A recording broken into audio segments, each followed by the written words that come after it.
Magandang gabi, ngayon po ay araw ng Sabado, October 14, 2023. Update po muli sa lagay ng panahon.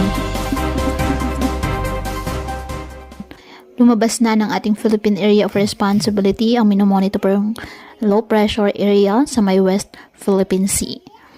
Samantala ang trough nito ay nakakaapekto pa rin sa ilang bahagi ng ating bansa. Opisyal lamang dineklara ng Pag-asa ang pagtatapos ng habagat season. Sa ngayon, northeasterly surface wind flow ang nakakaapekto sa northern Luzon. Ngayong araw, dahil po sa trough ng nasabing LPA, ang Palawan asahan na maulap na kalangitan na may kalat-kalat na pag-ulan at thunderstorms. Ang Batanes, Cagayan, Isabela, Apayao at Abra asahan din po ang bahagyang maulap hanggang sa maulap na kalangitan with isolated light rains dahil po sa northeasterly surface wind flow. At ang nalalabing bahagi ng bansa kasama na ang Metro Manila, bahagyang maulap hanggang sa maulap na kalangitan with isolated light rain showers or thunderstorms dahil po sa northeasterly surface wind flow at localized thunderstorms.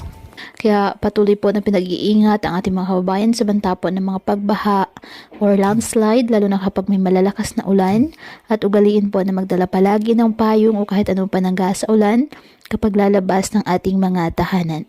At yan po muna ang update sa lagay ng panahon ngayong araw. Muli patuloy po tayo na mag-ingat at palaging tandaan, God loves you. Stay safe and God bless.